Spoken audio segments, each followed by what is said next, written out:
तो अगर प्राइवेट स्कूलों से कहिएगा कि भाई ठीक है, तुम्हें मेरी बात पर अगर पूरा यकीन नहीं भी हो रहा है तो तुम प्राइवेट पब्लिशर की किताब नेक्स्ट जनरेशन और पता नहीं किसकी ऑक्सफोर्ड कहां की चलाते हो। तो एक बार तुम भारतीय शिक्षा की बोर्ड की किताब को प्राइवेट वाले की जगह लगा लो। इसमें तो कोई न तुमसे कोई पैसा ले रहा है जोड़ने के लिए, और पुस्तकों की कीमत तो प्राइवेट से कम ही है।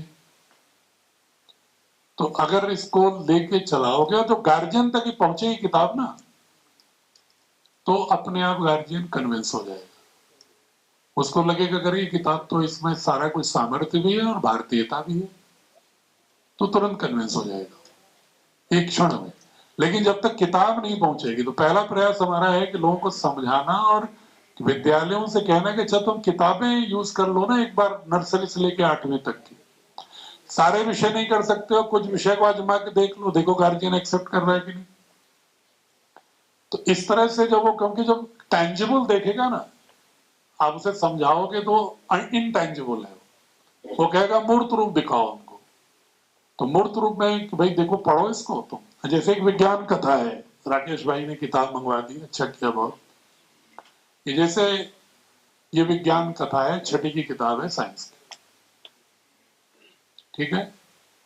आप लोग 6ठी की किताब सबने, 6ठी में तो सबने साइंस पढ़ी होगी, यहाँ जितने लोग हैं कोई ऐसा नहीं होगा जो 6ठी 7वीं 8वीं 9वीं 10वीं तक साइंस ना पढ़ा हो। पढ़े हैं ना सभी लोग। आपने कोई ऐसी पुस्तक देखी है जिसमें कि जब साइंस शुरू होता हो 6ठी में, तो कहानी के माध्यम से सारे कॉन्सेप्ट से जोड़ा जा रहा हो, स्टोरी? ये किताब आप देखिएगा, इसमें 19 कॉन्सेप्ट हैं 6ठी में। मतलब बच्चों को विज्ञान से रुचिकर बनाने के लिए, उसके अवधारणा से जोड़ने के लिए, और 19 कहानियां हैं। केमिस्ट्री समझा रहे हैं तो माता जी की किचन से, फिजिकल चेंज, केमिकल चेंज, जो बातें बहुत होती है ना, कॉन्टेक्स्ट उठाओ, परिवेश से समझाओ, रटाओ मत। इसका उत्कृष्ट उदाहरण मिलेगा। और मैं आपको इसकी महिमा इसलिए नहीं कह रहा हूं कि मैंने बनाई है, जिस जिस गार्जियन के हाथ में गई किताब है, मतलब बन के लेट तैयार हुई थी पिछले साल मार्च में आ पाई थी, फिर भी लोग किताब तब तक खरीद लेते हैं, स्कूल वाले मार्च तक तो आ जाते हैं, ऑर्डर दे देते हैं जनवरी में। तो ये पुस्तक हमारी फिर भी 35-36 विद्यालयों ने लगाई, बोर्ड की किताब। और इस किताब को जिसने भी पढ़ा, उनके कई गार्जियन ऐसे हैं जिन्होंने इंडिविजुअल अपने पढ़ने के लिए किताब मंगाई कि हम भी जरा इस माध्यम से पढ़ना चाहते हैं, साइंस कैसे सीखें। एक छोटा उदाहरण बता रहा हूं मैं। एक पहला चैप्टर इसका है, मैं बहुत हल्का सा संकेत दे रहा हूं आपको, कि सर्च इन द स्काईज। क्या बोला हमने? सर्च इन द स्काई, कि आकाश को समझना, ठीक है, एटमॉस्फेयर को समझना। तो अभी तक हम लोग जो पढ़ते हैं उसमें एटमॉस्फेयर की लेयर्स लिख के और कितने हाइट तक अप्रोक्सीमेट है, एक चार्ट बना करके रख के रटवा देते हैं, याद कराते हैं। इसमें पंचतंत्र की कहानी के माध्यम से आपको स्काई को बच्चा पढ़ रहा है। जैसे 6ठी किताब है तो 11 साल का बच्चा खेल के मैदान में फुटबॉल खेलते खेलते थक जाता है, तो लेट के फुटबॉल को सर के नीचे रख के आसमान की ओर देखता है। फिर उसको समझ में आता है कि आसमान जैसे एक नेचुरल होता है, जैसे कि आसमान क्या होता है, तो देखता है ऊपर एक गौरैया चिड़िया उड़ रही है थोड़ी हाइट पर। तो उससे कहता है कि गौरैया दीदी तुम उड़ लेती हो, मैं तो नहीं उड़ पाता, ऐसा क्यों है? तो गौरैया उसको समझाती है कि मैं क्यों उड़ लेती हूँ, साइंस बता रही है उसको, बहुत ही बच्चे की भाषा में समझा रही है उसको। इसके बाद कहता है कि उसके ऊपर क्या है, तो कहती है कि उसके ऊपर तो कौवा काका से पूछो, वो हमसे ऊपर उड़ते हैं, वो बता सकते हैं। फिर कौवा से पूछता है तो कौवा कुछ बताता है, लेयर के बारे में बता रहा है, जो साइंस है वही बता रहा है, लेकिन पशु पक्षी के माध्यम से, इंगेजिंग पक्षियों के माध्यम। फिर कहता है उसके ऊपर क्या है, तो कहता है वो गरुड़ पक्षी उड़ता है हमसे ऊपर, उससे पूछो। उससे पूछता है तो फिर वो गरुड़ उड़ रहा है तो वो बताता है। फिर कहता है उसके ऊपर क्या है, तो उसके ऊपर कहता है वो गिद्ध, ईगल से पूछो, हम उसके ऊपर नहीं जा पाते। फिर ईगल से पूछता है तो फिर ईगल आ जाता है उसके पास उड़ता हुआ मैदान में, चलो अच्छा वहीं बताते हैं, इतने दूर से आवाज नहीं आएगी तुम्हें। तो वो फिर बताता है, फिर कहता है उसके ऊपर क्या है, तो कहता है उसके ऊपर तो मैं गया नहीं कभी, तो उसके ऊपर तो मुझे नहीं पता है। तो उसने कहा कैसे पता चलेगा, तो कह रहा था मुझे नहीं मालूम, कह के पंख फड़फड़ा के उड़ जाता है गिद्ध। जिस जगह वो ऐसे लेटा हुआ था, गिद्ध फड़फड़ा के उड़ता है, तो वहां पर एक अखबार पड़ा हुआ है टुकड़ा, तो उसके पंख की हवा से उड़ता हुआ उस बच्चे के सामने अखबार आ जाता है, और उस पर लिखा हुआ है कि चंद्रयान-3 की सफल यात्रा। तो बच्चे को ये बोध देने के लिए कि इसके ऊपर जाना है बेटा तो तुम्हें स्पेस साइंस पढ़ना होगा, सैटेलाइट बनानी होगी, ठीक है, चिड़ियों के बस का नहीं है तुम्हें बताना, मानव के बस का तो ऊपर ही नहीं उड़ना है। गौरैया तो फिर भी मनुष्य से ऊपर उड़ रही है खुद, कौवा उसके ऊपर उड़ ले रहा है, फिर वो बताती है कि कैसे हमें कम ऑक्सीजन की जरूरत पड़ती है इसलिए उड़ लेते हैं, पूरा साइंस है इसमें, अंदर आप पढ़ेंगे तो क्लाउड से लेके एटमॉस्फेयर से लेके सारी चीजें इसमें आपको मिल जाएंगी, और साइंस भी मिलेगा, एक्टिविटी भी मिलेगी, क्वेश्चंस भी मिलेंगे, और पंचतंत्र की कहानी के आधार उस तरह की मेथोडोलॉजी। तो इसी तरह के कहीं भी और देखेंगे ना आप, जैसे आयुर्वेद की महिमा बच्चों के मन में कैसे स्थापित किया जाए। छठी क्लास का बच्चा है, उसको हम सुश्रुत का सिर्फ श्लोक याद करा देंगे तो नई महिमा समझेगा, उसको चाहिए कि हाँ बताओ कि सुश्रुत का आज की तारीख में क्या मतलब कैसे है महत्व उनका। तो एक हमने इसमें छोटी सी स्टोरी डाली है, शायद आप लोगों ने सुना हो कि एक काउसजी नाम का पारसी था, जो ब्रिटेन की सेना से टीपू सुल्तान का युद्ध हो रहा था फ्रेंच युद्ध के बाद। तो उसमें काउसी था जो कार्ट बैलगाड़ी चलाता था जिसमें राशन लेके सेना के जाते थे, और टीपू सुल्तान की सेना के युद्ध में उसकी नाक कट गई। ये सही कहानी है, मतलब कोई काल्पनिक कहानी नहीं। तो जब उसकी नाक कट गई तो अंग्रेज बड़े परेशान हुए, ब्रिटिश सैनिक। तो तब तक किसी गांव में जहां पर लेके जा रहा था, जहां कटी नाक, बगल में कोई अनपढ़ सा आदमी आया, बोला रे एक कुम्हार है गांव का हमारा पॉटर, वो नाक जोड़ देता है। तो लेके चले गए अंग्रेज सोल्जर्स उसके पास, तो वो अपना यहाँ से निकालता है, काटता है मांस का टुकड़ा माथे से, स्किन, और इसको ला करके इसे जोड़ करके और उसको अपने यहाँ रखता है 6 दिन, कैसे लेटे रहो, फिर तमाम तरह के लेप वेप लगाता है, नाक उसकी जुड़ जाती है।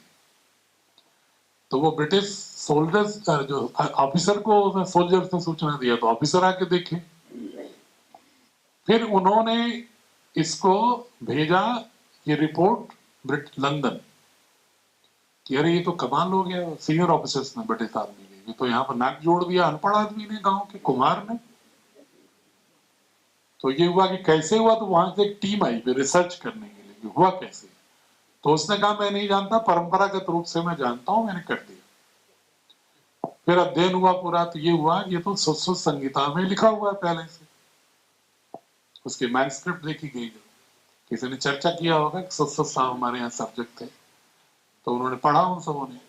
तो वहां पर एक सीपी कार्प्यू करके डॉक्टर ने पहला प्रयोग किया, ये घटना है 1792 की। तो वो करता है 1802 में एक पहली बार प्रयोग करता है रेनोप्लास्टी का, कार्प्यू साहब, अंग्रेजों पर, कि देखें हम भी नाक जोड़ सकते हैं क्या, उसी तरह से रेनोप्लास्टी। तो वो पहली बार जब सफल हुआ तो पूरे लंदन के अखबारों में छपा हुआ है, और उसकी कॉपी भी हमने इस पुस्तक में लगाई है, उस समय के अखबार की निकाल के आर्काइव से, कि ये इसने भारत से सीखा हमने, और ये पूरी कहानी उसमें, ये पूरी कहानी का जिक्र है, बर्किंघम की लाइब्रेरी में पड़ा हुआ है सब वहां डिटेल, कि यूरोप ने रेनोप्लास्टिक सीखा तो इस कहानी के माध्यम से फैलाया वहां ब्रिटेन और फ्रांस में। तो ऐसे हम कहें कि भारत से ही सब सीखे, भारत से विश्व गुरु रहा, तो बच्चे सोचेगा रटवा रहे हैं फालतू मुझे। जब ये कहानी पढ़ेगा तो उसको लगेगा कि हाँ ये तो सही है, उसके दिमाग में बैठ जाएगा कि भारत की महिमा। तो हम इस तरह से भारत की महिमा बता रहे हैं, प्रवचन दे के नहीं। किसी को उसको हम थ्योरेटिकल बात करते रहे और कल को कहे कि साहब ये तो इस तरह कहानी किससे सुनाने वाले तो बहुत लोग हैं, प्रमाण चाहिए। तो हमने इसमें रेफरेंस भी कोट किया है उसके आर्काइव का, और जो स्टेट्समैन में मद्रास में उस समय छपा था, बॉम्बे के जर्नल्स में जो छपा था उस समय, जो वो 1792 वाली जो घटना है, पूरी चर्चा है स्टोरी के रूप में। इस तरह की स्टोरीज से हमने कॉन्सेप्ट दिया है। मैं सिर्फ इतना कहना चाह रहा हूँ, इसको पढ़िएगा कभी, आपको आनंद आएगा, खुद भी आपको लगेगा कि आप तो साइंस के लर्नर हो गए। इसी तरह से जैसे हमारी इंग्लिश की किताब है, लोग कहते हैं अंग्रेजी पढ़ाएंगे कि नहीं पढ़ाएंगे आप भारतीय शिक्षा बोर्ड में, ये भी गार्जियंस को डर लगता है कि कहीं अंग्रेजी नहीं पढ़ाएंगे क्या। और बहुत ऐसे लोग भारतीय संस्कृति के लोग हैं जो कहते हैं अंग्रेजी क्यों पढ़ाएंगे आप। हो सकता है आप में से भी कई लोगों के दिमाग में हो, वे अंग्रेजी क्यों पढ़ाएंगे, नहीं पढ़ाना चाहिए, होगा कुछ लोगों के मन में। तो क्यों पढ़ाएंगे उसका मेरे पास उत्तर है। अगर स्वामी विवेकानंद अंग्रेजी नहीं जानते होते तो भारत की संस्कृति को शिकागो में झंडा फहरा पाते नहीं। तो भाषा से क्यों घृणा, उसकी संस्कृति, उसकी सिविलाइजेशन, उसकी वैल्यूज से अलग हटो। भाषा तो माध्यम है। और आज की दुनिया में तमाम देशों में अगर वार्ता करने के लिए, अगर हमें भारतीय, अभी आपसे कहें कि आप भारतीय दर्शन का प्रचार करो जाके विश्व में, तो अगर आप इंग्लिश नहीं जानते हो, स्पेनिश नहीं जानते हो, जो सबसे अधिक बोली जाने वाली दो भाषाएं हैं आज की तारीख में, स्पेनिश, जर्मन और इंग्लिश, अगर इन तीनों को नहीं जानते हो, आप मंडारिन नहीं जानते हो, तो चाइना में कौन सी भारतीय दर्शन की बात करोगे। अगर कश्मीर के गए हुए कुमार जीव, नाम सुना इनका, बौद्ध दार्शनिक थे कुमार जीव, जो जाकर के चाइना में बौद्ध दर्शन को फैलाए थे आज से 2000 साल पहले। तो और वही फैला जापान में जाकर के महायान बौद्ध धर्म। तो कुमार जीव साहब अगर चाइना की भाषा नहीं पढ़े होते तो क्या बुद्धिज्म के मूल्यों को चाइना में प्रवेश करा पाते, नहीं करा पाते। तो इसलिए भाषा कोई अवरोध नहीं होना चाहिए। इसलिए हम जो हमारी किताब मिलेगी आपको, इसका नाम क्या है, मृगशिरा, जैसे जो 27 नक्षत्र है ना, तो पहले से लेकर के हमारी सब किताब किसी न किसी एक नक्षत्र पर है। जैसे 5वीं किताब है, इसका नाम है मृगशिरा, किसी का नाम है कृतिका, किसी का नाम है आद्रा, किसी का नाम है अश्वनी।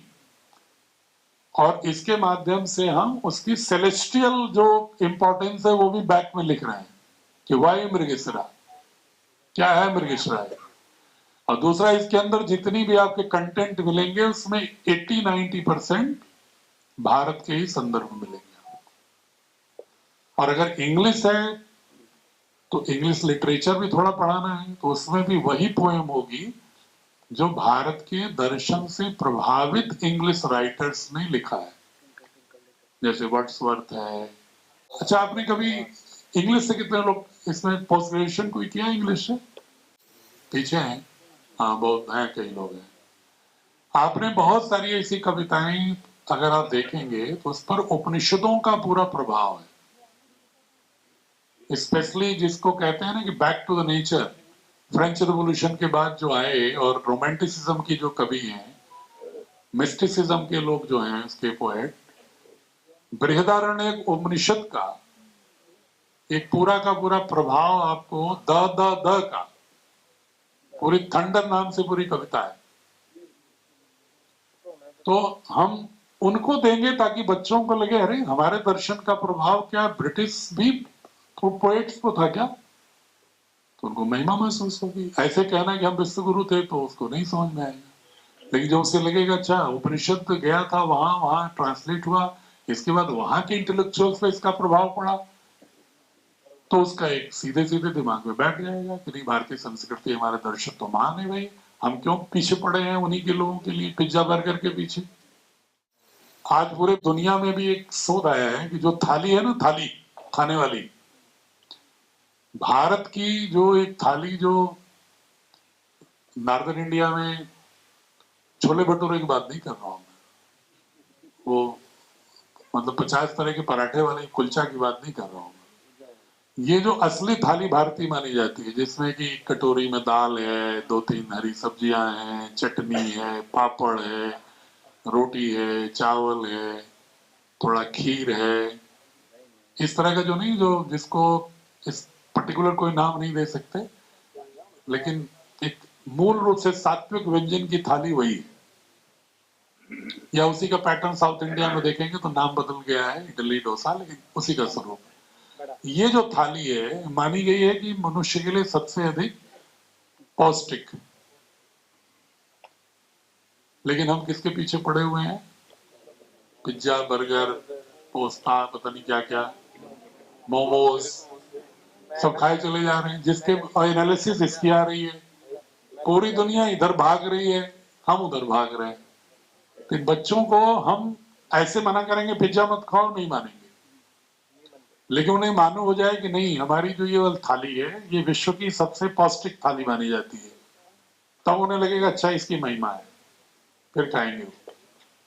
भाषण से कोई नहीं सुनता है जब तक सर पर नहीं पड़ता है। तो अब इसमें आप देखेंगे ना, इसको जरूर पढ़ना, मृगशिरा को भी थीम वाइज है। और हमने क्या किया है कि जो पहली से 8वीं तक में ना, वैल्यूज की मैपिंग किया है। पहले ये तय किया कि भारत के कितने मूल्यबोध हैं, बेसिक फंडामेंटल वैल्यूज कौन है। तो हमने उठाया जैन पंचमहाव्रत, बुद्ध का अष्टांग, यम नियम, और उपनिषदों का दर्शन, मनुस्मृति का 10 धर्म लक्षणम, निगेटिव चीजें नहीं उसकी, और गीता का 16वां अध्याय का दैवी संपद, सिखिज्म का निराकार पुरुष, ये सब ले करके हमने टोटल दिया तो करीब 45 ऐसे मूल्यबोध आए। और मॉडर्न जो यूएनओ के, यूनेस्को के वैल्यूज है, उनसे हमने टैली किया, मैपिंग किया।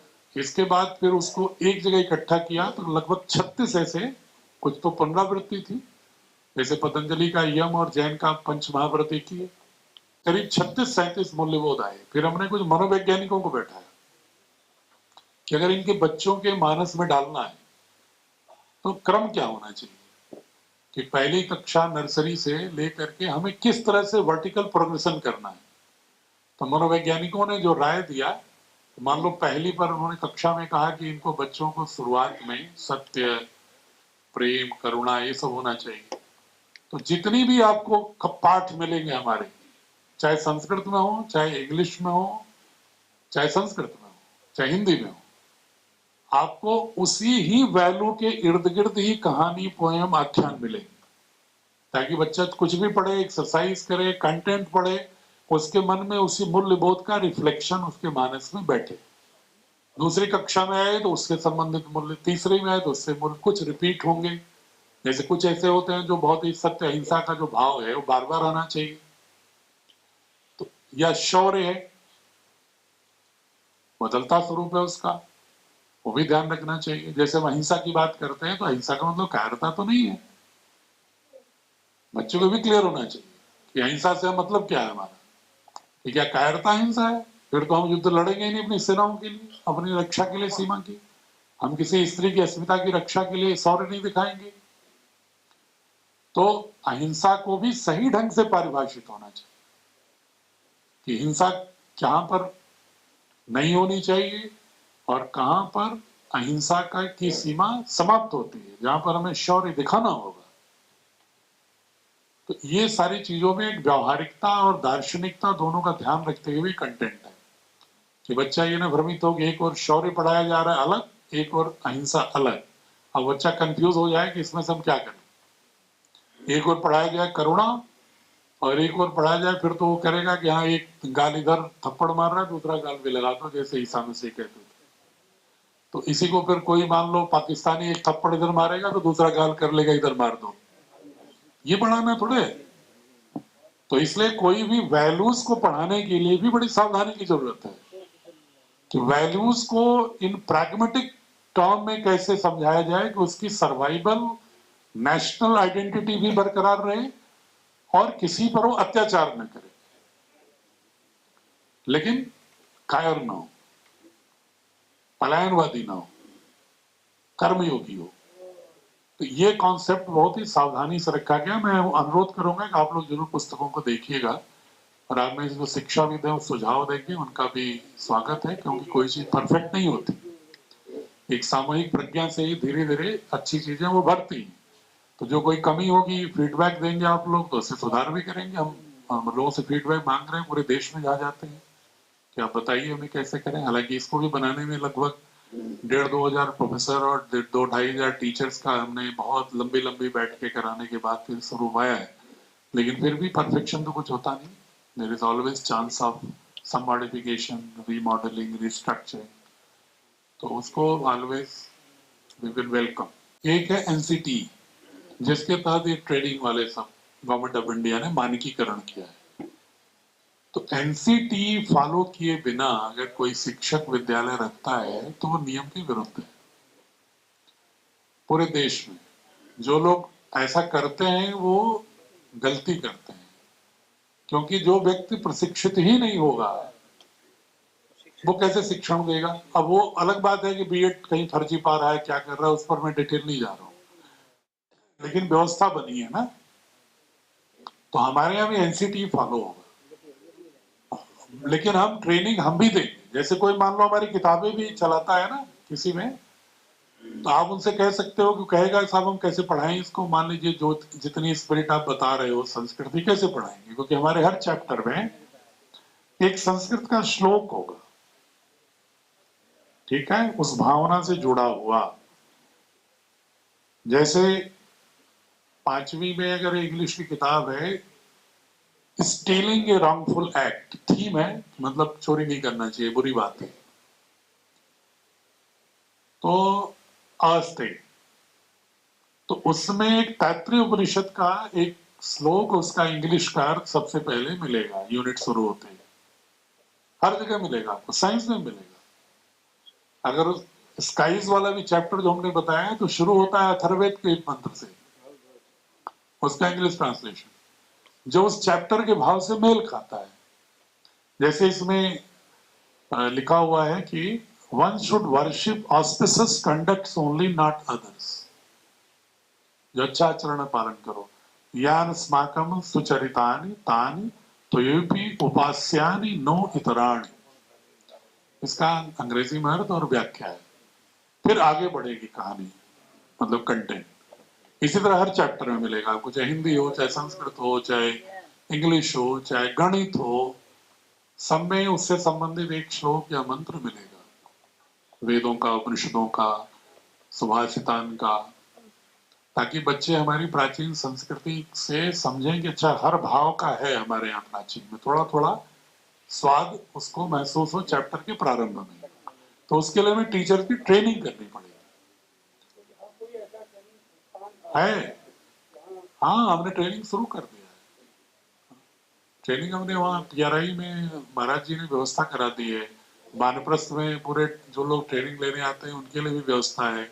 एक समय में करीब 70-80 लोग रह सकते हैं और ट्रेनिंग भी 30-30 करके 2 हॉल दे रखा। ठीक है, तो बहुत बहुत प्रणाम आप लोगों को।